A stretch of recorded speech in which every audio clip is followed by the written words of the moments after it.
Welcome back to Watching Business Morning on Sunrise Daily.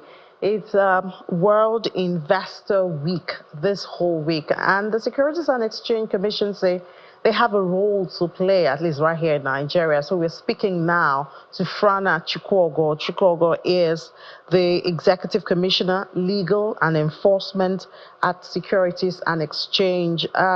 Good morning, and thank you so much for joining us this morning, Ms. Chikogo. Morning, Ini.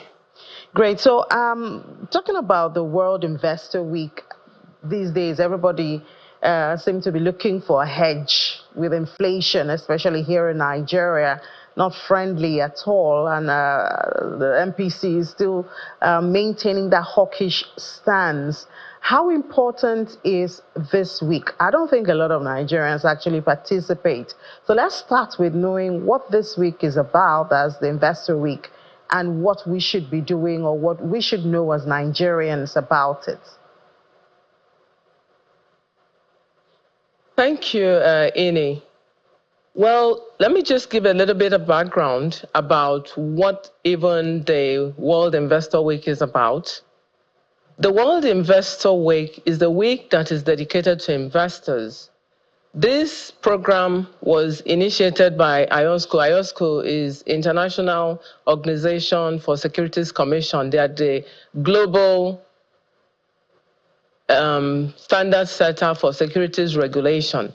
So for IOSCO, they want every regulator to understand the importance of the investor in the capital market space. Without an investor, there cannot be a capital market. So IOSCO decides that every year, it's a yearly program. For 1 week, you focus on investors. You focus on educating them on trends. You focus on opening their eyes as to some of the things they can do to be better protected. And IOSCO this year has a theme for this Investor Week. It's about technology, it's about digital assets, it's about sustainable finance. The only asset an investor has is really education and knowledge. A knowledgeable investor will be better protected. A knowledgeable investor will make better investment decisions. A knowledgeable investor would know when not to invest and will know where to go and what to invest in. So if you ask why investors may be interested at this point, nobody ever knows it all, and you can never know too much, not even as an investor. There would always be emerging trends. And for those emerging trends, you want to educate yourself even more.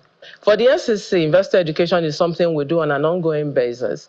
But we are focusing more on it this week because over 100 regulators from over 100 jurisdictions in the world are participating in this particular program. From October 7th to October 11th, the program will be running. For us at the SEC, we will be using our zonal offices in Kano, Port Harcourt, and in Lagos, and the head office. We will run investor clinics where investors can come in. They can come in and do their e-dividend mandating. They can even open new investment accounts. They can come and talk to registrars. They can come and talk to stockbrokers or investment experts as to some of the issues concerning maybe portfolio selection or even investment. And for the SEC, we'll have a desk where they can come and tell us some of the other issues that plague them. They can also make complaints. So these are some of the things we are planning. And in addition, we'll be having lectures series. We will be going to tertiary institutions. We'll be partnering with every registered exchange, commodities and securities exchange, and capital market operators to make sure that investors actually have a good outcome from this year. Interesting that you have that clinic planned out, and I guess investors would really... There's an expected outcome. Some of the things that we expect as an outcome would be the investors will leave this a little bit better informed. Also, the investors would have the ability to be a bit more critical in some of the choices that they make, and they will know where to go, especially come to the SEC to see if the investments they are making are licensed, if the persons that are offering them those investments are persons that are licensed. So these are some of the outcomes that we will be expecting. Thank you. Do people have to register ahead before they can be part of it? Do investors have to register ahead before they can be part of this clinic and event? Oh, not at all. There's no pre-registration required, especially for the clinics, because an investor who has an issue wants to walk up to someone and talk to you about the issues that they have. So there's no pre-registration that is required. All right. I wonder if, I know you are supposed to do this at the event, but, are there some red flags that, some Ponzi schemes that scream out danger that investors that you can actually give tips of for people to know and look out for? Sorry, that question, it was a bit muffled, so I didn't quite hear you, but I want to believe what you're asking is whether if there are red flags that investors can actually look out for, if there are pointers we can give to investors. Exactly, that's it. So, yes, the one major problem in the investment arena for investors is Ponzi schemes and illegal schemes. These schemes are not registered by us, being the securities regulator. What we want investors to take away from this week is having that ability to identify some of these schemes. So let me give you an example. If you're a registered scheme, of course you are registered, and you've gone through some kind of process to be sure that you're fit and proper, whether it's you, the person providing the service, or is the product that you're bringing into the market. But for a Ponzi scheme, there's no registration, there's no vetting.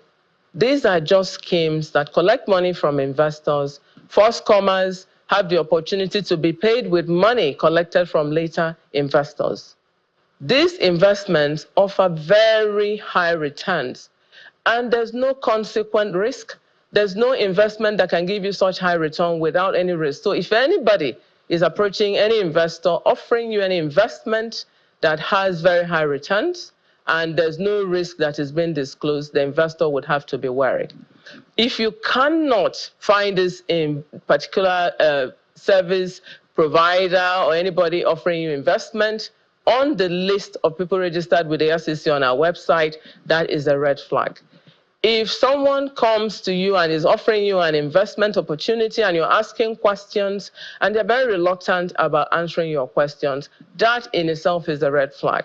If someone walks up to you, tells you for an investment that you're making that you should try and procure additional investors, that is something to be very wary of. So in summary, if anybody walks up to an investor and is offering you something that looks too good to be true, it is absolutely too good to be true. And so you should be very wary of that investment. And we are saying to investors, when you see this, try and use licensed stockbrokers or investment managers or advisors that have been licensed by the Securities and Exchange Commission to make this kind of decisions. So if it looks too good to be true, then it actually is not true. Thank you so much, Frana Chikogo, Executive Commissioner, Legal and Enforcement at Securities and Exchange Commission. Very much, Ine. Thank you.